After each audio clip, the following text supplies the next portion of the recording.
তো প্রিয় দর্শক, আসুন শুরুতে জেনে নেব আজকের আবহাওয়া সকাল থেকে কেমন থাকবে এবং সারাদিন কোথায় কেমন থাকবে, কোথায় কোথায় ভারী বৃষ্টি, কোন কোন জেলায় হালকা থেকে মাঝারি বৃষ্টি, আর কোথায় কোথায় দমকা হাওয়া বয়ে যাওয়ার সম্ভাবনা রয়েছে। উপগ্রহ চিত্রে আমরা দেখতে পাচ্ছি জোড়া ঘূর্ণাবর্ত অবস্থান করছে।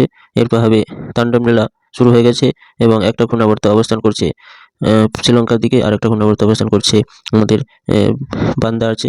এর প্রভাবে এই দুটো জেলাগুলোতে এবং দেশে প্রবল ঝড় বৃষ্টি শুরু হয়ে গেছে। আর এই ঘূর্ণাবর্তের গতি ক্রমশ বৃদ্ধি পেতে শুরু করবে এবং ঘূর্ণাবর্তটি ক্রমশ ভারতের উপকূলবর্তী জেলাগুলোতে অগ্রসর হওয়ার আশঙ্কা প্রকাশ করেছে আবহাওয়া দপ্তর। আর এর প্রভাবে আগামী দিনে এবং ঘূর্ণাবর্তটি ভারতের উপকূলবর্তীতে হাওয়া আনার সম্ভাবনা করেছে, যার প্রভাবে দক্ষিণ ভারতের বিভিন্ন জেলাগুলোতে আপাতত মেঘযুক্ত এবং ঝোড়ো হাওয়া বয়ে যেতে পারে, যার প্রভাবে আবারও এক দুর্যোগ হতে শুরু করবে।